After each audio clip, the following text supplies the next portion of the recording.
Hi hello ಎಲ್ಲರಿಗೂ ನಮಸ್ಕಾರ. Welcome to Purvi vlogs. ಇವತ್ತಿನ ವಿಡಿಯೋದಲ್ಲಿ sari converted into 3 layer gown. ಈಗ ಪ್ರೆಸೆಂಟ್ ತುಂಬಾ ಟ್ರೆಂಡಿಂಗಲ್ಲಿರುವಂತಹ ಈ ಒಂದು 3 ಲೇಯರ್ ಗೌನ್ ಕಟ್ಟಿಂಗ್ ಮತ್ತು ಸ್ಟಿಚಿಂಗನ್ನು ಈ ವಿಡಿಯೋದಲ್ಲಿ ಕೊಟ್ಟಿದ್ದೀನಿ. ನಾನು ಈ ಒಂದು ಸ್ಯಾರಿಯನ್ನು ಮೀಶೋನಲ್ಲಿ 240 ರುಪೀಸ್ಗಾದರೆ ಪರ್ಚೇಸ್ ಮಾಡ್ಕೊಂಡಿರುವಂತಹ ಈ ಒಂದು ಸ್ಯಾರಿಯಿಂದ ಇದನ್ನು ಗೌನಾಗಿ ಕನ್ವರ್ಟ್ ಮಾಡ್ತಾ ಇದ್ದೀನಿ. ಮೊದಲು ನಾನು ಇದರಲ್ಲಿರುವಂತಹ ಬ್ಲೌಸ್ ಪಾರ್ಟನ್ನು ಸಪ್ರೇಟ್ ಮಾಡ್ಕೊಂಡ್ಬಿಡ್ತಾ ಇದ್ದೀನಿ. ಉಳಿದಂತಹ ಈ ಒಂದು ಬಟ್ಟೆಯನ್ನು ಬಾಡಿ ಪಾರ್ಟ್ ಮತ್ತು ಬಾಟಮ್ ಪಾರ್ಟ್ಗೆ ಯೂಸ್ ಮಾಡ್ಕೊಳ್ತಾ ಇದ್ದೀನಿ. ಇದಕ್ಕೆ 2.5 ಮೀಟರ್ಸ್ ಆಗೋಷ್ಟು ಕ್ರೇಪ್ ಲೈನಿಂಗನ್ನು ಕೂಡ ತಗೊಂಡಿದ್ದೀನಿ. ಈಗ ನಾವು ಮೊದಲಿಗೆ 2.5 ಮೀಟರ್ಸ್ ಕ್ರೇಪ್ ಲೈನಿಂಗಿಂದ ಬಾಡಿ ಪಾರ್ಟ್ಗೆ ಎಷ್ಟು ಲೈನಿಂಗ್ ಬೇಕೋ ಅಷ್ಟನ್ನು ಸಪ್ರೇಟ್ ಮಾಡ್ಕೊಂಡಿದ್ದೀನಿ. ಈಗ ಕ್ರಾಸಾಗಿರುವಂತಹ ಬಟ್ಟೆಯನ್ನು ನೀಟಾಗಿ ಸ್ಟ್ರೈಟಾಗಿ ಕಟ್ ಮಾಡ್ಕೊಳ್ತಾ ಇದ್ದೀನಿ. ನನಗೆ ಈಗ ಬಾಡಿ ಲೆಂತ್ ಬಂದುಬಿಟ್ಟು 14.5 ಇಂಚಸ್ ಇದೆ. ಆ್ಯಕ್ಚುಯಲ್ ಲೆಂತ್ ಬಂದು 14 ಇಂಚಸ್, ಒಂದು ಹಾಫ್ ಇಂಚ್ ಎಕ್ಸ್ಟ್ರಾನ ಮಾರ್ಜಿನ್ ಮಾಡ್ಕೊಂಡಿದ್ದೀನಿ. ಚೆಸ್ಟ್ ಲೂಸ್ ಬಂದು 40 ಇಂಚಸ್ ಇದೆ. ಅದರಲ್ಲಿ ಒಂದು ಕಡೆಗೆ 10 ಇಂಚಸ್ ಇರೋ ಥರ ನಾನು ಚೆಸ್ಟ್ ಲೂಸನ್ನು ಮಾರ್ಕ್ ಮಾಡ್ಕೊಳ್ತೀನಿ. ಶೋಲ್ಡರ್ಸ್ ಬಂದುಬಿಟ್ಟು 7 ಇಂಚಸ್, ಹಾರ್ಮ್ ಡೌನ್ ಬಂದುಬಿಟ್ಟು 7 ಇಂಚಸ್ಗೆ ಮಾರ್ಕ್ ಮಾಡ್ಕೊಂಡಿದ್ದೀನಿ. ಈಗ ನೆಕ್ ವಿಡ್ತು 3.5 ಇಂಚಸ್ಗೆ ಮಾರ್ಕಿಂಗನ್ನು ಮಾಡ್ಕೊಳ್ತಾ ಇದ್ದೀನಿ. ಈ 7 ಇಂಚಸಲ್ಲಿ 3.5 ಇಂಚಸ್ ಹೋದರೆ ಮತ್ತೊಂದು ಉಳಿದಿರುವಂತಹ 3.5 ಇಂಚಸ್ಸು ಶೋಲ್ಡರ್ಸ್ಗೆ ಅಂತ ಹಾಗೆಯೇ ಉಳಿಸ್ಕೊಂಡಿದ್ದೀನಿ. ಈಗ ನೆಕ್ ಡೌನ್ ಬಂದುಬಿಟ್ಟು 3.5 ಇಂಚಸ್ಗೆ ಮಾರ್ಕಿಂಗನ್ನು ಮಾಡ್ಕೊಂಡಿದ್ದೀನಿ. ನಾನಿಲ್ಲಿ ಒಂದು ಸ್ವಲ್ಪ ಬೋಟ್ ನೆಕ್ ಥರ ಸ್ವಲ್ಪ ಸ್ಟಿಚಿಂಗನ್ನು ಮಾಡ್ಕೊಳ್ತಾ ಇದ್ದೀನಿ. ಚೆಸ್ಟ್ ಲೂಸ್ ಬಂದು 10 ಇಂಚಸ್ ಇದೆ. ಈಗ ಅದಕ್ಕೆ ಇರುವಂಥ 1 ಇಂಚು ಹಾಗೆಯೇ ಇಟ್ಕೊಂಡಿದ್ದೀನಿ ಮಾರ್ಜಿನ್ಗೆ ಅಂತ. ಈಗ ಹಾರ್ಮ್ ಡೌನನ್ನು ಮಾರ್ಕ್ ಮಾಡ್ಕೊಳ್ತಾ ಇದ್ದೀನಿ. ನಾನಿಲ್ಲಿ 7 ಇಂಚಸ್ಗೆ ಮಾರ್ಕಿಂಗನ್ನು ಮಾಡ್ಕೊಳ್ತಾ ಇದ್ದೀನಿ. ನೀವು ಮೆಜರ್ಮೆಂಟಲ್ಲಿ ಹಾರ್ಮ್ ಡೌನ್ ಎಷ್ಟು ಬರುತ್ತೋ ಅದನ್ನು ಮೆಜರ್ ಮಾಡಿಕೊಂಡು ಮೇಲೆ ಕೆಳಗಡೆ ಮಾಡ್ಕೊಳ್ತಾ ನೀವು ಅಡ್ಜಸ್ಟ್ಮೆಂಟನ್ನು ಮಾಡ್ಕೋಬೇಕಾಗತ್ತೆ. ಇನ್ ಕೇಸ್ ಸ್ವಲ್ಪ ಚೆಸ್ಟ್ ಲೂಸ್ 10ಗಿಂತ ಮೇಲೆ ಇರೋರಾದರೆ 7.5ಗೆ ಮಾರ್ಕ್ ಮಾಡ್ಕೋಬೇಕು.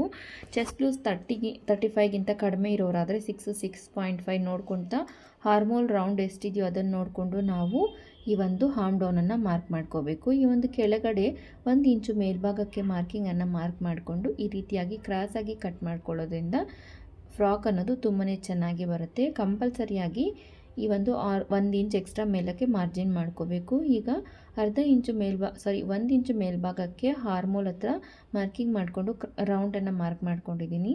ಈಗ ಬ್ಯಾಕ್ ನೆಕ್ ಕೂಡ ಅಷ್ಟೇ 2.5 ಇಂಚಸ್ಗೆ ಒಂದು ಮಾರ್ಕಿಂಗನ್ನು ಮಾಡ್ಕೊಳ್ತಾ ಇದ್ದೀನಿ. ನಂತರ 1 ಇಂಚಷ್ಟು ಗ್ಯಾಪನ್ನು ಬಿಟ್ಕೊಂಡು ಕೆಳಭಾಗದಲ್ಲಿ ಒಂದು ಡ್ರಾಪ್ ಶೇಪಲ್ಲಿ ನಾನು ಒಂದು ಕಟ್ಟಿಂಗನ್ನು ಮಾಡ್ಕೊಳ್ತಾ ಇದ್ದೀನಿ. ನೋಡಿ, ನಿಮಗೆ ಯಾವ ಶೇಪಲ್ಲಿ ಬೇಕಾಗಿದ್ದರೆ ಆ ಶೇಪಲ್ಲಿ ಕಟ್ಟಿಂಗನ್ನು ಮಾಡ್ಕೋಬೋದು. ಈಗ ನಾವು ಮಾರ್ಕ್ ಮಾಡ್ಕೊಂಡಿರುವಂತಹ ಈ ಒಂದು ಮಾರ್ಕಿಂಗ್ಸ್ಗಳ ಮೇಲೆ ನೀಟಾಗಿ ಕಟ್ ಮಾಡ್ಕೊಳ್ಳೋಣ.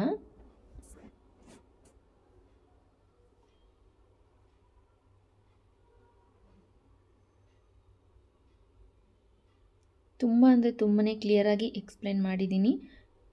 ಕೊನೆವರೆಗೂ ನೋಡಿ, ಆರಾಮಾಗಿ ನೀವು ಕೂಡ ಇಷ್ಟೊಂದು ಬ್ಯೂಟಿಫುಲ್ ಆಗಿರುವಂತಹ ಗೌನನ್ನು ನಿಮ್ಮ ಮನೆಯಲ್ಲಿ ಯಾವುದಾದ್ರೂ ಇರುವಂತಹ ಹಳೆ ಸೀರೆಯಿಂದ ಕೂಡ ಸ್ಟಿಚ್ ಮಾಡ್ಕೊಬೋದು. ನಾನಿಲ್ಲಿ ತೊಗೊಂಡಿರುವಂತಹ ಫ್ರಾಕ್ನ ಲೆಂತ್ ಬಂದು 54.5 to 55 ಇಂಚಸ್ ಅರೌಂಡ್ ಇರಬೇಕು. ಆಗಿದ್ದರೆ ನಾವು ಬಾಡಿ ಪಾರ್ಟನ್ನು 14 ಇಂಚಸ್ಗೆ ಮಾರ್ಕ್ ಮಾಡಿಕೊಂಡು 14.5ಗೆ ಮಾರ್ಕ್ ಮಾಡ್ಕೊಂಡಿದ್ದೀವಲ್ವ, ಆ ಇಂಚು ಮಾರ್ಜಿನ್ಗೆ ಹೋಗುತ್ತೆ. ನಮಗೆ ಉಳಿತಕ್ಕಂಥದ್ದು 14 ಇಂಚಸ್ಸು. ಆ 14 ಇಂಚಸನ್ನು ಎಕ್ಸೆಪ್ಟ್ ಮಾಡಿಕೊಂಡು ಉಳಿದಂತಹ ಈ ಒಂದು 54ಅಲ್ಲಿ ಉಳಿದಂತಹ ಅದನ್ನು ನಾವು ಬಾಟಮ್ ಪಾರ್ಟ್ಗೆ ಕಟ್ ಮಾಡ್ಕೋಬೇಕು. ಅಂದರೆ 54ಅಲ್ಲಿ 14 ಇಂಚಸ್ ಹೋದರೆ 40 ಇಂಚಸ್ ಆಗೋಷ್ಟು ನಾವು ಬಾಟಮ್ ಪಾರ್ಟನ್ನು ರೆಡಿ ಮಾಡ್ಕೋಬೇಕಾಗುತ್ತೆ. ಇದು ಫುಲ್ ಲೆಂತ್ ಫ್ರಾಕು. ಈಗ ನಾವು ಲೈನಿಂಗನ್ನು ಯಾವ ಥರ ಕಟ್ ಮಾಡ್ಕೊಂಡಿದ್ದೀವೋ ಅದೇ ರೀತಿಯಾಗಿ ಮೇನ್ ಫ್ಯಾಬ್ರಿಕ್ಕನ್ನು ಕೂಡ ಬಾಡಿ ಪಾರ್ಟ್ಗೆ ಕಟ್ ಮಾಡಿಕೊಂಡು ಉಳಿದಂತಹ ಫ್ಯಾಬ್ರಿಕ್ಕಿಂದ 3 ಲೇಯರ್ಸ್ ಆಗಿ ಕಟ್ ಮಾಡ್ಕೋಬೇಕು. ಮೊದಲು ನಾವು ತಗೊಂಡಿರುವಂತಹ ಸೀರೆಯ ಉದ್ದ 42.6 ಇಂಚಸ್ ಇದೆ. ಈ 42.6 ಇಂಚಸಲ್ಲಿ ಎಷ್ಟು ಲೇಯರ್ಸ್ ನಾವು ಫ್ರಾಕನ್ನು ಸ್ಟಿಚ್ ಮಾಡ್ಕೊಂಡಿರಬೇಕು ಅಂದ್ಕೊಂಡಿದ್ದೀವೋ ಅಷ್ಟು ಲೇಯರ್ಸ್ಗೆ ನಾವು ಡಿವೈಡೆಡ್ ಬೈ 3 ಮಾಡ್ಕೋಬೇಕು. ಅಂದರೆ ನಾನಿಲ್ಲಿ 3 ಲೇಯರ್ಸ್ ಅಲ್ವಾ, 42.6 ಡಿವೈಡೆಡ್ ಬೈ 3 ಮಾಡಿದ್ರೆ ನನಗೆ 14.2 ಇಂಚಸ್ ಆದರೆ ಬರುತ್ತೆ. ಕರೆಕ್ಟಾಗಿ ಪಾಯಿಂಟ್ಸ್ ಕೂಡ ಮಾರ್ಕ್ ಮಾಡ್ಕೋಬೇಕಾಗತ್ತೆ. ಈಗ ನಾನು 14.2ಗೆ ಮಾರ್ಕಿಂಗನ್ನು ಮಾಡ್ಕೊಳ್ತಾ ಇದ್ದೀನಿ. ಈ ರೀತಿಯಾಗಿ 14.2ಗೆ ಮಾರ್ಕ್ ಮಾಡಿಕೊಂಡ ನಂತರ ನೀಟಾಗಿ ನಾವು ಇದನ್ನು ಕಟ್ ಮಾಡ್ಕೋಬೇಕು. ಕೆಲವೊಂದು ಸೀರೆಗಳಾದರೆ ಈ ರೀತಿಯಾಗಿ ಕಟ್ ಮಾಡಿಕೊಂಡು ಈ ರೀತಿ ಹರಿದ್ರೆ ಸಾಕು ಚೆನ್ನಾಗಿ ಬಂದುಬಿಡತ್ತೆ. ಕೆಲವೊಂದಾದರೆ ಅಷ್ಟು ಚೆನ್ನಾಗಿ ಬರೋದಿಲ್ಲ. ನೋಡಿಕೊಂಡು ನೀವು ಹರ್ಕೋಬೇಕಾಗತ್ತೆ. ಬಂದಿಲ್ಲ ಅಂತಂದರೆ ನೋಡಿ, ಕಟ್ ಮಾಡ್ಕೊಂಡು ಒಂದು ಸ್ವಲ್ಪ ಜರುಗಿಸಿದಾಗ ಈ ರೀತಿ ದಾರ ಸಪ್ರೇಟ್ ಆಗುತ್ತೆ. ಆ ದಾರವನ್ನು ಮುಂದಕ್ಕೆ ಹೇಳ್ಕೊಳ್ತಾ ಬಂದರೆ ನಾವು ಕರೆಕ್ಟಾಗಿ ಲೈನ್ ಅನ್ನೋದು ಬರುತ್ತೆ. ಆ ಲೈನ್ ಮೇಲೇ ಕಟ್ ಮಾಡಿಕೊಂಡ್ರೆ ಆರಾಮಾಗಿ ನಾವು ಕಟ್ಟಿಂಗನ್ನು ಮಾಡ್ಕೊಂಬಿಡ್ಬೋದು. ಇದೇ ರೀತಿಯಾಗಿ ಕಂಪ್ಲೀಟಾಗಿ ನಾವು ಮಾರ್ಕ್ ಮಾಡ್ಕೊಂಡಿರುವಂಥ 14.2 ಇಂಚಸ್ 3 ಸ್ಟೆಪ್ಸಲ್ಲಿ ಮಾರ್ಕ್ ಮಾಡ್ಕೊಂಡಿದ್ದೀವಲ್ವ, ಈ ಮೂರನ್ನು ಕೂಡ ನಾವು ನೀಟಾಗಿ ಕಟ್ ಮಾಡಿಕೊಂಡು ಎಲ್ಲವನ್ನು ಕೂಡ ಜಾಯಿಂಟ್ ಮಾಡ್ಕೋಬೇಕು. ನಾನಿಲ್ಲಿ ಬಾಡಿ ಪಾರ್ಟ್ಗೆ ತೆಗೆದ ನಂತರ ಬಟ್ಟೆ ಬಂದುಬಿಟ್ಟು ಟೋಟಲಾಗಿ ಕರೆಕ್ಟಾಗಿ ನನಗೆ 4 ಮೀಟರ್ಸ್ ಇದೆ. ನಾವು ಬ್ಲೌಸ್ ಪೀಸನ್ನು ಸಪ್ರೇಟ್ ಮಾಡ್ಕೊಂಡಿದ್ದೀವಿ. ಈಗ ಬಾಡಿ ಪಾರ್ಟ್ ಮತ್ತು ಸ್ಲೀವ್ಸ್ಗೆ ಅಂತ ನಾನು 1 ಮೀಟ್ರನ್ನು ಸಪ್ರೇಟ್ ಮಾಡಿಕೊಂಡ ನಂತರ ನಾನು ಇಲ್ಲಿ 4 ಮೀಟರ್ ಆಗೋಷ್ಟು ಬಟ್ಟೆಯನ್ನು ಬಾಟಮ್ ಪಾರ್ಟ್ಗೆ ಯೂಸ್ ಮಾಡ್ಕೊಳ್ತಾ ಇದ್ದೀನಿ. ಈ ರೀತಿಯಾಗಿ ಕಂಪ್ಲೀಟಾಗಿ ಸೀರೆಯನ್ನು 3 ಪೀಸಸ್ ಆಗಿ ನಾವು ಕಟ್ ಮಾಡ್ಕೊಬೇಕಾಗತ್ತೆ.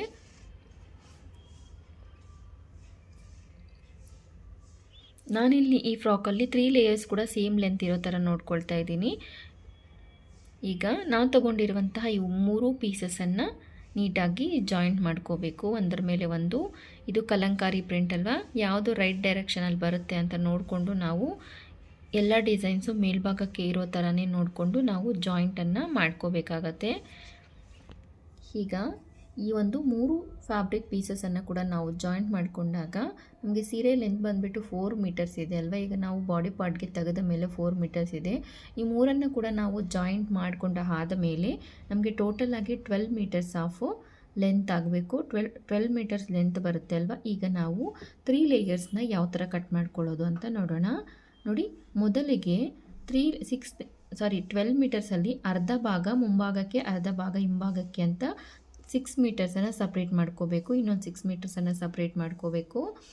ನಿಮ್ಮ ಹತ್ರ ಏನಾದರೂ ಜಿಗ್ಜಾಗ್ ಮಿಷನ್ ಇದ್ದರೆ ಮೇಲ್ಭಾಗದಲ್ಲಿ ಒಂದು ಸ್ವಲ್ಪ ಈ ರೀತಿಯಾಗಿ ಇಟ್ಕೊಂಡು ಜಿಗ್ಜಾಗನ್ನು ಮಾಡಿಕೊಂಡು ಅದನ್ನು ಮೇಲ್ಭಾಗದಲ್ಲಿ ಇಟ್ಕೊಂಡು ಪ್ರಿಲ್ಸನ್ನು ಮಾಡ್ಕೋಬೋದು. ಪ್ರೆಸೆಂಟ್ ನನ್ನ ಹತ್ರ ಜಿಗ್ಜಾಗ್ ಮಿಷನ್ ಇಲ್ಲ, ನಾನು ಹಾಗಾಗಿ ಹಾಗೇ ಕಟ್ ಮಾಡ್ಕೊಂಡು ಬಿಡ್ತಾ ಇದ್ದೀನಿ. ಅದನ್ನು ಒಳಗಡೆಗೆ ಇಟ್ಕೊಂಡು ನಾನು ಸ್ಟಿಚಿಂಗ್ ಮಾಡ್ಕೊಳ್ತಾ ಇದ್ದೀನಿ.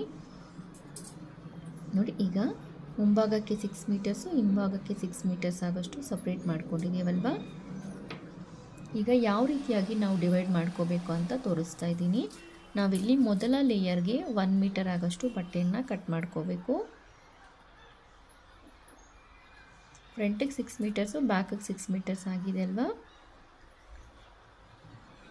ಈಗ ಫ್ರಂಟ್ ಪಾರ್ಟ್ಗೆ ಫಸ್ಟ್ ಲೇಯರ್ಸ್ಗೆ ಬಂದು 1 ಮೀಟರ್ ಇರಬೇಕು.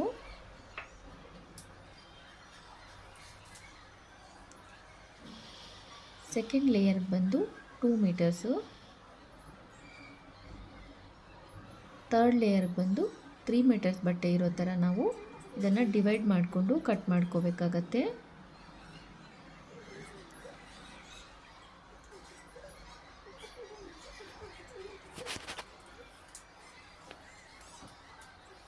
ನೋಡಿ,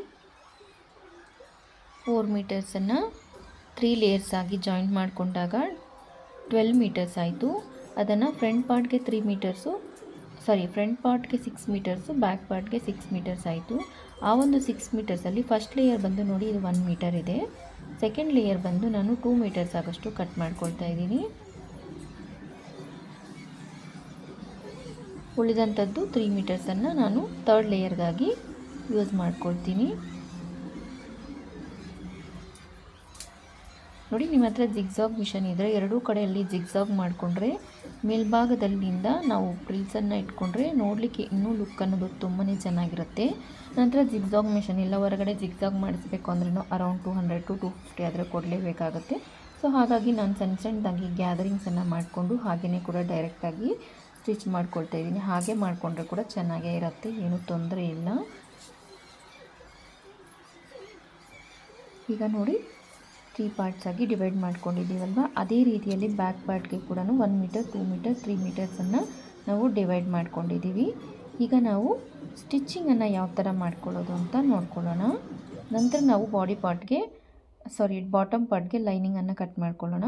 ನೋಡಿ, ನಮ್ಮ ಮಿಷಿನಲ್ಲಿ ಯಾವುದು ಲಾಂಗೆಸ್ಟ್ ಸ್ಟಿಚ್ ಅಂದರೆ ದೂರ ಸ್ಟಿಚ್ ಬರುತ್ತಲ್ವ ಅದರ ಮೇಲೆ ಇಟ್ಕೊಂಡು ಒಂದು ಸ್ಟಿಚ್ಚನ್ನು ಹಾಕ್ಕೊಂಡು ಈ ರೀತಿ ಸ್ಟಿಚ್ಚನ್ನು ಹಾಕ್ಕೊಂಡ್ಮೇಲೆ ಒಂದು ದಾರಾನ ಎರಡು ಸ್ಟಿಚ್ ಮಾಡಿಕೊಂಡಾಗ ಮೇಲ್ಭಾಗಕ್ಕೊಂದು ಕೆಳಭಾಗಕ್ಕೊಂದು ಎರಡು ದಾರಗಳು ಬರುತ್ತೆ ಅಲ್ವಾ, ಒಂದು ದಾರನ ಮಾತ್ರ ಇಟ್ಕೊಂಡು ಈ ರೀತಿಯಾಗಿ ಜರುಗಿಸ್ತಾ ಹೋದರೆ ಸಣ್ಣ ಸಣ್ಣದಾಗಿ ಫ್ರಿಲ್ಸ್ ಆಗಿ ಫಾರಮ್ ಆಗುತ್ತೆ.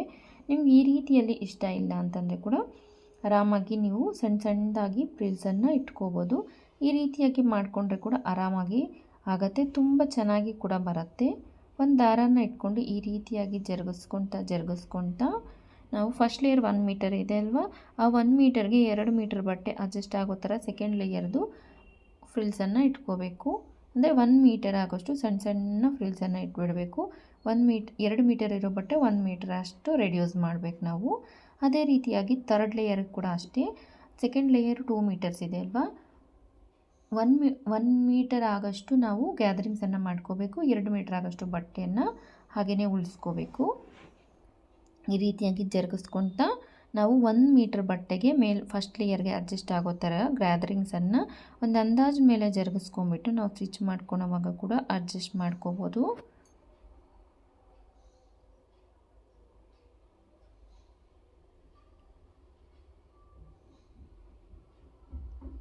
ನೋಡಿ, ಒಂದೇ ಕಡೆಯಿಂದ ಜರುಗಿಸ್ಲಿಕ್ಕೆ ಆಗಲಿಲ್ಲ ಅಂತಂದರೆ ಕೂಡ ಇನ್ನೊಂದು ಕಡೆಯಿಂದ ಕೂಡ ಈ ರೀತಿಯಾಗಿ ಒಂದು ದಾರವನ್ನು ಇಟ್ಕೊಂಡು ಈ ರೀತಿಯಾಗಿ ಜರುಗಿಸ್ಕೊಳ್ತಾ ಹೋದರೆ ರಫ್ ಹೊಡೆದಿರಬಾರ್ದು. ಮಿಷಿನಲ್ಲಿ ರಫ್ ಹೊಡೆದ್ರೆ ಸ್ವಲ್ಪ ಇಳ್ಕೊಳೋದು ಕಷ್ಟ ಆಗುತ್ತೆ. ದೂರ ಇರುವಂಥ ಸ್ಟಿಚ್ಚನ್ನು ಇಟ್ಕೊಂಡು ನಾವು ಒಂದು ಸ್ಟಿಚ್ ಹಾಕ್ಕೊಂಡ್ರೆ ಸಾಕು. ಈ ರೀತಿಯಾಗಿ ಗ್ಯಾದರಿಂಗ್ಸ್ ರೆಡಿ ಆಗಿಬಿಡುತ್ತೆ. ನೋಡಿ ಎಷ್ಟು ನೀಟಾಗಿ ಬಂದಿದೆ ಅಂತ. ಕೈಯಲ್ಲಿ ಇಡಬೇಕು ಅಂದರೆ ಸ್ವಲ್ಪ ಸಮಯ ಜಾಸ್ತಿನೇ ಇಡಿಸುತ್ತೆ, ಸ್ವಲ್ಪ ಕಷ್ಟ ಕೂಡ ಅನಿಸುತ್ತೆ ಹೊಸದಾಗಿ ಕಲಿಯೋರಿಗೆಲ್ಲನೂ. ಸೊ ಹಾಗಾಗಿ ನಾನು ಈ ಒಂದು ವಿಧಾನದಲ್ಲಿ ಹೇಳ್ಕೊಡ್ತಾ ಇದ್ದೀನಿ. ನೋಡಿ, ಫಸ್ಟ್ ಲೇಯರನ್ನು ಕೂಡ ಅದೇ ರೀತಿಯಾಗಿ ಗ್ಯಾದರ್ ಮಾಡ್ಕೊಂಡಿದ್ದೀನಲ್ವ, ಈ ಒಂದು ಎಲ್ಲ ಲೇಯರ್ಗಳು ಸೆಟ್ ಆಗೋ ಥರ ನಾವು ಗ್ಯಾದರಿಂಗ್ಸನ್ನು ಅಡ್ಜಸ್ಟ್ ಮಾಡ್ಕೋಬೇಕು. ಮೊದಲು ಫಸ್ಟು, ಸೆಕೆಂಡು, ತರ್ಡು ಇದೆ ಅಲ್ವಾ, ಇದನ್ನು ಆಪೋಸಿಟಲ್ಲಿ ಇಟ್ಕೊಂಡು ಈ ಒಂದು ಗ್ಯಾದರಿಂಗ್ಸನ್ನು ಅಡ್ಜಸ್ಟ್ ಮಾಡಿಕೊಂಡು ಒಂದು ಸ್ಟಿಚ್ ಹಾಕ್ಕೊಂಡ್ರೆ ನಮಗೆ ರೆಡಿ ಆಗಿಬಿಡತ್ತೆ. ನೋಡಿ, ಈ ರೀತಿಯಾಗಿ ಇಟ್ಕೊಂಡು ನೋಡಿಕೊಂಡು ಹೆಚ್ಚು ಕಡಿಮೆ ಇದ್ದರೆ, ಜಾಸ್ತಿ ಇದ್ದರೆ ಒಳಗಡೆಗೆ ಜರುಗಿಸ್ಕೊಳ್ಳಿ, ಕಡಿಮೆ ಇದ್ದರೆ ಹೊರಗಡೆಗೆ ಜರುಗಿಸ್ಕೊಳ್ಳಿ ಅಷ್ಟೇ.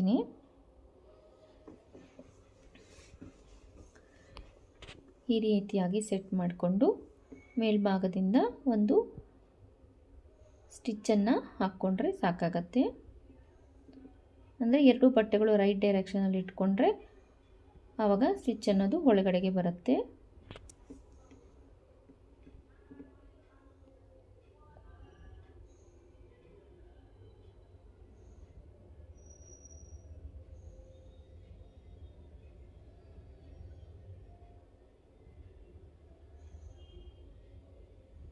ನೋಡಿ, ಈಗ ಒಂದು ಲೇಯರನ್ನು ಜಾಯಿಂಟ್ ಮಾಡಿದ್ದೀನಿ. ಫಸ್ಟು ಸೆಕೆಂಡನ್ನು ಜಾಯಿಂಟ್ ಮಾಡಿದ್ದೀನಿ. ಈಗ ತರ್ಡ್ ಲೇಯರನ್ನು ಕೂಡ ನಾನು ಅದೇ ರೀತಿಯಲ್ಲಿ ಅಡ್ಜಸ್ಟ್ ಮಾಡ್ಕೊಳ್ತಾ ಅದನ್ನು ಕೂಡ ನಾವು ಜಾಯಿಂಟ್ ಮಾಡ್ಕೊಬಿಡೋಣ. ಈಗ ನೋಡಿ, 3 ಲೇಯರ್ಸು ಜಾಯಿಂಟ್ ಮಾಡಿದ್ಮೇಲೆ ಇದು ಸೀರೆಯಲ್ಲೇ ಬಂದಿರುವಂತಹ ಲೇಸು, ನಾನು ಅದನ್ನೇ ಕೂಡ ಈ ರೀತಿಯಾಗಿ ಆ್ಯಡ್ ಮಾಡ್ಕೊಂಡಿದ್ದೀನಿ. ನೋಡಲಿಕ್ಕೆ ತುಂಬ ಅಂದರೆ ತುಂಬಾ ಚೆನ್ನಾಗಿ ಬಂದಿದೆ. ನಾವು ಫ್ರಂಟ್ ಪಾರ್ಟ್ ಯಾವ ಥರ ಸ್ಟಿಚ್ ಮಾಡ್ಕೊಂಡಿದ್ದೀವೋ ಅದೇ ರೀತಿಯಲ್ಲಿ ಬ್ಯಾಕ್ ಪಾರ್ಟನ್ನು ಕೂಡ ರೆಡಿ ಮಾಡ್ಕೊಂಡಿದ್ದೀನಿ. ಈಗ ಇದು ಟೋಟಲ್ ಆಗಿ ಲೆಂತ್ ಎಷ್ಟಿದೆ ಅಂತ ನೋಡಬೇಕು. ನಮ್ಮದು ಬಾಡಿ ಪಾರ್ಟ್ ಬಂದು 14.5 ಇಂಚಸ್ ಇದೆ. ಆ ಹಾಫ್ ಇಂಚು ಮೇಲೆ ಶೋಲ್ಡರ್ಸ್ ಹತ್ರ ಇಟ್ಕೊಂಡು ನಮ್ಗೆ ಉಳಿದಿರ್ತಕ್ಕಂಥದ್ದು 14 ಇಂಚಸ್ಸು.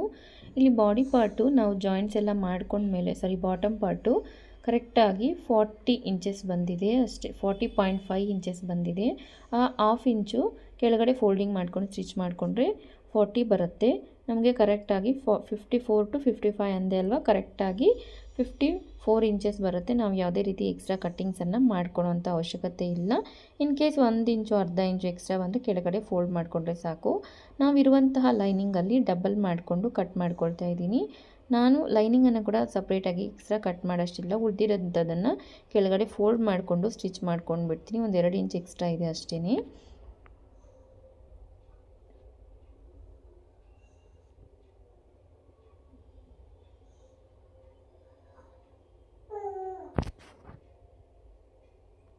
ಈಗ ಲೈನಿಂಗನ್ನು ಈ ರೀತಿ ಮೇಲ್ಭಾಗದಲ್ಲಿ ಇರಿಸ್ಕೊಂಡು ಸಣ್ಣ ಸಣ್ಣದಾಗಿ ಪ್ಲೀಟ್ಸ್ ಆದರೂ ಇಟ್ಕೊಂಡ್ಬಿಡ್ಬೋದು. ಇಲ್ಲಾಂದರೆ ನಾವು ಮೊದಲು ಲಾಂಗ್ ಸ್ಟಿಚ್ ಹಾಕ್ಕೊಂಡು ಹೇಳ್ಕೊಂಡ್ವಲ್ವ ಆ ಥರ ಗ್ಯಾದರಿಂಗ್ಸನ್ನು ಮಾಡ್ಕೊಬೋದು. ಸ್ಟಿಚಿಂಗ್ ಮಾಡುವಾಗ ಅದನ್ನು ತೋರಿಸ್ಕೊಡ್ತೀನಿ. ಈಗ ಬಾಡಿ ಪಾರ್ಟನ್ನು ಸ್ಟಿಚ್ ಮಾಡ್ಕೊಳ್ಳೋಣ. ನೋಡಿ, ನಾವು ಕಟ್ ಮಾಡ್ಕೊಂಡಿರುವಂಥ ಲೈನಿಂಗ್ ಫ್ಯಾಬ್ರಿಕ್ ಮೇಲೆ ಈ ರೀತಿಯಾಗಿ ಗ್ಲೂನ ಸಹಾಯದಿಂದ ಡಾಟ್ಸನ್ನು ಇಟ್ಕೊಂಡು ನಾವು ತೊಗೊಂಡಿರುವಂತಹ ಮೇನ್ ಫ್ಯಾಬ್ರಿಕ್ಕನ್ನು ಇದರ ಮೇಲೆ ಅಂಟಿಸ್ಕೊಂಡ್ರೆ ಈಸಿಯಾಗಿ ಲೈನಿಂಗ್ ಜಾಯಿಂಟ್ ಮಾಡುವಂಥ ಕಷ್ಟನೇ ಇಲ್ಲ. ಯಾವ ಕಡೆಗೂ ಜರುಗೋದು ಕೂಡ ಇಲ್ಲ. ತುಂಬ ಅಂದರೆ ತುಂಬಾ ಪರ್ಫೆಕ್ಟಾಗಿ ಲೈನಿಂಗ್ ಅನ್ನೋದು ಸೆಟ್ ಆಗಿಬಿಡುತ್ತೆ. ಇಂಥ ಜಾರ್ಜೆಟ್ ಸ್ಯಾರಿಗಳಾದರೆ ಈಸಿಯಾಗಿ ನಾವೆಷ್ಟೇ ಹೋಲ್ಡ್ ಮಾಡಿಕೊಂಡ್ರೂ ಕೂಡ ಆ ಕಡೆ ಈ ಕಡೆ ಸರಿಗೋಗಿ ಸ್ವಲ್ಪ ಎಡವಟ್ಟು ಆಗ್ತಾನೆ ಇರುತ್ತೆ.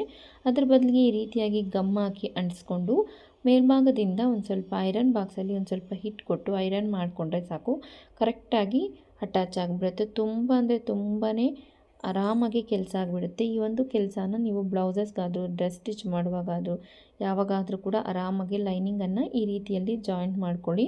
ಹೊಸದಾಗಿ ಕಲಿಯೋರ್ಗಂತೂ ಈ ಒಂದು ಲೈನಿಂಗ್ ಮಾಡೋದು ಜಾಯಿಂಟ್ ಮಾಡೋದು ಆರಾಮ್ ಅನಿಸ್ಬಿಡುತ್ತೆ.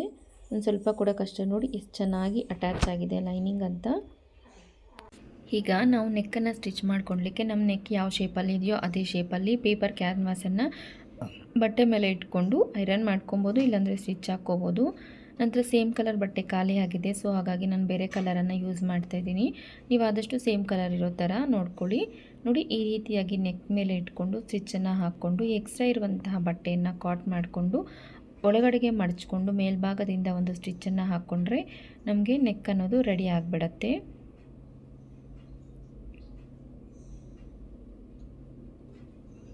ನೋಡಿ, ನಾನು ಇದಕ್ಕೊಂದು ಎಕ್ಸ್ಟ್ರಾ 2 ಡೋರಿಗಳನ್ನು ಕೂಡ ಅಟ್ಯಾಚ್ ಮಾಡ್ಕೊಂಡಿದ್ದೀನಿ. ನನಗೆ ಯಾಕೋ ಇದೊಂದು ಇಷ್ಟ ಆಗಿಲ್ಲ ಡೋರೀಸ್ ಇರೋದು. ಇನ್ ಕೇಸ್ ಫ್ಯೂಚರಲ್ಲಿ ಈ ಒಂದು ನೆಕ್ ಡಿಸೈನನ್ನು ರೌಂಡಾಗಿ ಕೂಡ ಆರಾಮಾಗಿ ಚೇಂಜ್ ಮಾಡ್ಕೋಬೋದು. ಈಗ ನಾವು ಸೈಡ್ಸಲ್ಲಿ 1 ಇಂಚ್ ಆಗಷ್ಟು ನಾವು ಡಾಟ್ಸನ್ನು ಇಟ್ಕೋಬೇಕು. ಈ ಒಂದು ಡಾಟ್ಸನ್ನು ಇಟ್ಕೊಳ್ಳೋದ್ರಿಂದ ಫಿಟ್ಟಿಂಗ್ ಅನ್ನೋದು ತುಂಬಾ ಚೆನ್ನಾಗಿ ಬರುತ್ತೆ. ಒಂದು 5 ಇಂಚಸ್ ಲೆಂತ್ ಇರೋ ಥರ ಆ ಕಡೆ ಈ ಕಡೆ ಒಂದೊಂದು ಡಾಟನ್ನು ಇಟ್ಕೊಳ್ತಾ ಇದ್ದೀನಿ. ಈಗ ಬ್ಯಾಕ್ ಪಾರ್ಟಲ್ಲಿ ಕೂಡ ಅದೇ ರೀತಿಯಾಗಿ ಲೈನಿಂಗನ್ನು ಜಾಯಿಂಟ್ ಮಾಡಿಕೊಂಡು ನಂತರ ಈ ಒಂದು ನೆಕ್ ಇಟ್ಕೊಂಡು ಈ ರೀತಿಯಾಗಿ ನೆಕ್ಕನ್ನು ಕೂಡ ರೆಡಿ ಮಾಡ್ಕೊಂಡಿದ್ದೀನಿ. ಈಗ ಫ್ರಂಟ್ ಪಾರ್ಟು ಮತ್ತು ಬ್ಯಾಕ್ ಪಾರ್ಟನ್ನು ಇಟ್ಕೊಂಡು ಶೋಲ್ಡರ್ಸನ್ನು ಜಾಯಿಂಟ್ ಮಾಡ್ಕೊಳ್ತಾ ಇದ್ದೀನಿ.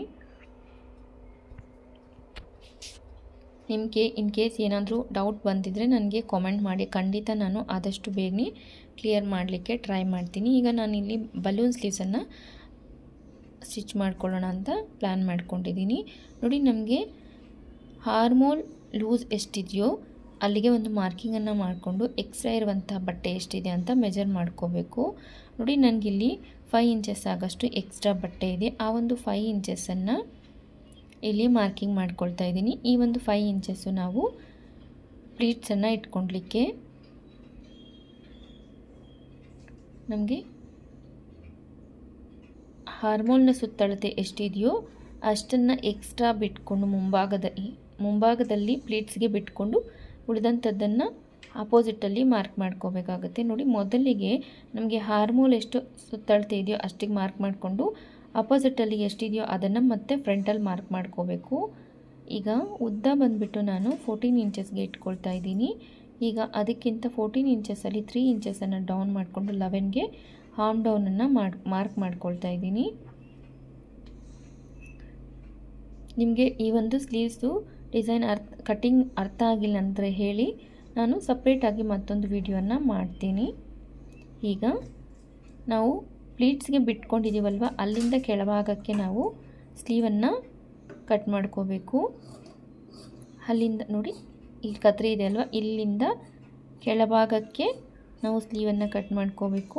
ನಿಮ್ಗೆ ಇನ್ ಕೇಸ್ ಡೌಟ್ ಬಂತು ಅಂದರೆ ನಿಮ್ಗೆ ಎಷ್ಟು ಪ್ಲೀಟ್ಸ್ ಇಟ್ಕೊಡೋಕ್ಕೆ ಅಂತ ಎಕ್ಸ್ಟ್ರಾ ಬಟ್ಟೆ ಇಟ್ಕೊಂಡಿದ್ದೀರೋ ಆ ಬಟ್ಟೆಯನ್ನು ಒಳಗಡೆಗೆ ಮಡ್ಚ್ಕೊಂಡ್ಬಿಟ್ಟು ನಾರ್ಮಲಾಗಿ ನೀವು ರೆಡಿ ಸ್ಲೀವನ್ನು ಇಟ್ಕೊಂಡು ಕಟ್ಟಿಂಗನ್ನು ಮಾಡಿಕೊಂಡ್ರೆ ಆರಾಮಾಗಿ ರೆಡಿ ಆಗುತ್ತೆ. ಎಕ್ಸ್ಟ್ರಾ ಇರುವಂಥ ಬಟ್ಟೆನ ಸ್ಟಿಚ್ ಮಾಡ್ಕೊಳ್ಳುವಾಗ ಪ್ಲೀಟ್ಸನ್ನು ಇಟ್ಕೊಂಡ್ರೆ ಕರೆಕ್ಟಾಗಿ ಸರಿ ಹೋಗಿಬಿಡತ್ತೆ. ಈ ರೀತಿಯಾಗಿ ಕೆಳಭಾಗದಲ್ಲಿ ಕೂಡ ಮತ್ತು ಮೇಲ್ಭಾಗದಲ್ಲಿ ಕೂಡ ಸಣ್ಣ ಸಣ್ಣದಾಗಿ ಪ್ಲೀಟ್ಸನ್ನು ಇಟ್ಕೊಂಡು ಒಂದು ಫೋಲ್ಡನ್ನು ಫೋಲ್ಡ್ ಮಾಡಿಕೊಂಡು ಕೆಳಭಾಗದಲ್ಲಿ ಮೇಲ್ಗಡೆ ನಾನು ಲೇಸನ್ನು ಹಾಕ್ಕೊಂಡು ಸ್ಟಿಚ್ ಮಾಡ್ಕೊಂಡಿದ್ದೀನಿ ಅಷ್ಟೇ. ತುಂಬಾ ಸಿಂಪಲ್, ಬಟ್ ಒಂದು ಸ್ವಲ್ಪ ಐಡಿಯಾ ಇದ್ದರೆ ಆರಾಮಾಗಿ ಅನಿಸುತ್ತೆ. ನಿಮ್ಗೆ ಅರ್ಥ ಆಗಿಲ್ಲ ಅಂತಂದರೆ ನಂಗೆ ಕಾಮೆಂಟ್ ಮಾಡಿ, ಖಂಡಿತ ನಾನು ಮತ್ತೊಂದು ವಿಡಿಯೋನ ಮಾಡಿ ತೋರಿಸ್ತೀನಿ. ಈಗ ನೋಡಿ, ಸ್ಲೀವ್ಸನ್ನು ಕೂಡ ಅಟ್ಯಾಚ್ ಮಾಡ್ಕೊಂಡು ಬಿಟ್ಟಿದ್ದೀನಿ ನಾನು. ಈಗ ನಾವು ಬಾಡಿ ಪಾರ್ಟ್ ಆಲ್ಮೋಸ್ಟ್ ಕಂಪ್ಲೀಟ್ ಆಗಿದೆ. ಇವಾಗ ಬಾಟಮ್ ಪಾರ್ಟನ್ನು ಜಾಯಿಂಟ್ ಮಾಡ್ಕೊಳ್ಳೋಣ.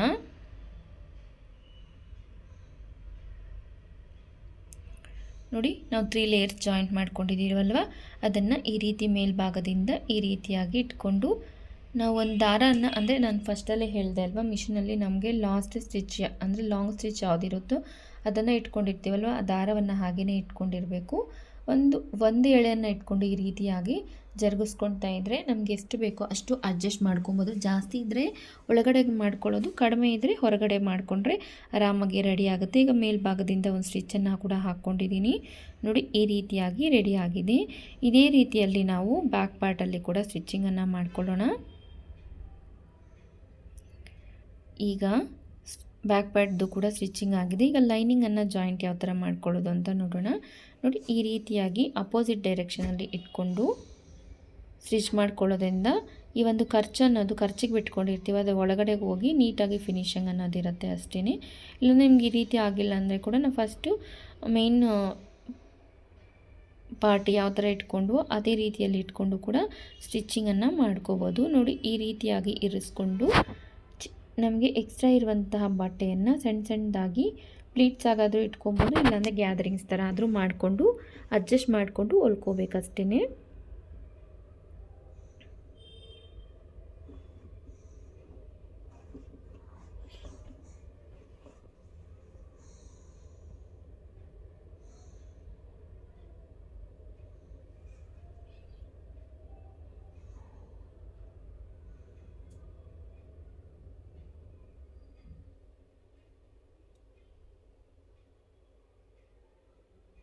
ನೋಡಿ, ಸಣ್ಣದಾಗಿ ಪ್ಲೀಟ್ಸನ್ನು ಇಟ್ಕೊಂಡು ನಾನಿಲ್ಲಿ ಲೈನಿಂಗನ್ನು ಅಟ್ಯಾಚ್ ಮಾಡ್ಕೊಳ್ತಾ ಇದ್ದೀನಿ. ಈ ರೀತಿಯಾಗಿ ಎರಡೂ ಕಡೆಯಲ್ಲಿ ಕೂಡ ಲೈನಿಂಗನ್ನು ಅಟ್ಯಾಚ್ ಮಾಡಿಕೊಂಡು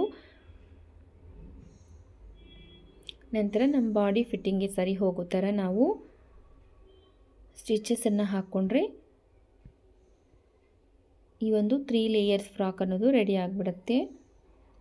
ಈ ನೆಕ್ಸ್ಟ್ ವಿಡಿಯೋ ಬಂದು ನಾನು 2 ಲೇಯರ್ಸ್ ಫ್ರಾಕನ್ನು ಮಾಡ್ತೀನಿ. ನಿಮಗೆ ಯಾವ ಥರ ಫ್ರಾಕ್ಸ್ ಬೇಕು, ಯಾವ ಥರ ಬೇಬಿ ಡ್ರೆಸ್ಸಸ್ ಏನಾದರೂ ಬೇಕಿದ್ದರೆ ಕೂಡ ನನಗೆ ಕಾಮೆಂಟ್ ಮಾಡಿ. ಖಂಡಿತ ನಾನು ಆ ಥರ ವೀಡಿಯೋಸ್ನ ಮಾಡಲಿಕ್ಕೆ ಟ್ರೈ ಮಾಡ್ತೀನಿ. ವಿಡಿಯೋ ಬಗ್ಗೆ ನಿಮ್ಮ ಅನಿಸಿಕೆಯನ್ನು ಕಾಮೆಂಟ್ ಮಾಡಿ. ವಿಡಿಯೋ ಇಷ್ಟ ಆಗಿದ್ದಲ್ಲಿ ಲೈಕ್ ಮಾಡಿ. ನೀವೊಂದು ಮಾಡುವಂಥ ಲೈಕಿಂದ ನಮ್ಮ ವಿಡಿಯೋ ತುಂಬ ಜನಕ್ಕೆ ಶೇರ್ ಆಗುತ್ತೆ, ಬೇರೆಯವ್ರಿಗೆ ಕೂಡ ಅನುಕೂಲ ಆಗುತ್ತೆ. ನೋಡಿ, ಈಗ ಲಾಸ್ಟಲ್ಲಿ ನಾನು ಒಂದು ಸೈಡ್ ಜಾಯಿಂಟನ್ನು ಹಾಕ್ಕೊಂಡು ನಮಗೆ ಎಲ್ಲಿಗೆ ಬೇಕು 1 ಇಂಚ್ ಅಷ್ಟೇ ಮಾರ್ಜಿನ್ ಇದೆ ಅಲ್ವಾ, ನಮಗೆ ಆ 1 ಇಂಚನ್ನು ಬಿಟ್ಕೊಂಡು ನಾವು ಈ ರೀತಿ ಸ್ಟಿಚ್ಚನ್ನು ಹಾಕ್ಕೊಂಡ್ರೆ ಪರ್ಫೆಕ್ಟಾಗಿ ಡ್ರೆಸ್ ಅನ್ನೋದು ರೆಡಿ ಆಗಿಬಿಡುತ್ತೆ. ನೋಡಿ, ರೆಡಿ ಆದಮೇಲೆ ಡ್ರೆಸ್ ಅನ್ನೋದು ಈ ಥರ ಇದೆ. ನಿಮ್ಗೆ ಏನು ಅನಿಸ್ತು ಈ ಡ್ರೆಸ್ಸು ಚೆನ್ನಾಗಿದೆ ಅಂತಂದರೆ ಒಂದು ಲೈಕ್ ಮಾಡಿ, ಶೇರ್ ಮಾಡಿ, ನಮ್ಮ ಚಾನಲನ್ನು ಕೂಡ ಸಬ್ಸ್ಕ್ರೈಬ್ ಮಾಡ್ಕೊಳ್ಳಿ. ಪಕ್ಕದಲ್ಲೇ ಇರುವಂತಹ ಬೆಲ್ ಐಕನನ್ನು ಕ್ಲಿಕ್ ಮಾಡಿ, ಆಲ್ ಅಂತ ಕ್ಲಿಕ್ ಮಾಡೋದ್ರಿಂದ ನಾನು ಅಪ್ಲೋಡ್ ಮಾಡಿದಂಥ ವಿಡಿಯೋ ನೋಟಿಫಿಕೇಷನ್ ನಿಮಗೆ ಆದಷ್ಟು ಬೇಗನೆ ಸಿಗುತ್ತೆ. ಈ ಒಂದು ಡ್ರೆಸ್ ಕಾಸ್ಟ್ ಬಂದು ಸ್ಯಾರಿ ಬಂದು 240 ರುಪೀಸು, ಅದಕ್ಕೆ ಲೈನಿಂಗ್ ಬಂದುಬಿಟ್ಟು 100 ರುಪೀಸ್. ಅರೌಂಡ್ ನನಗೆ 340 ರುಪೀಸಲ್ಲಿ ಈ ಡ್ರೆಸ್ ರೆಡಿ ಆಗಿದೆ. ವಿಡಿಯೋನ ಕೊನೆವರೆಗೂ ನೋಡಿದ್ದಕ್ಕೆ ಧನ್ಯವಾದಗಳು. ಹೋಗುವಾಗ ಒಂದು ಲೈಕ್ ಮಾಡಿ ಹೋಗಿ.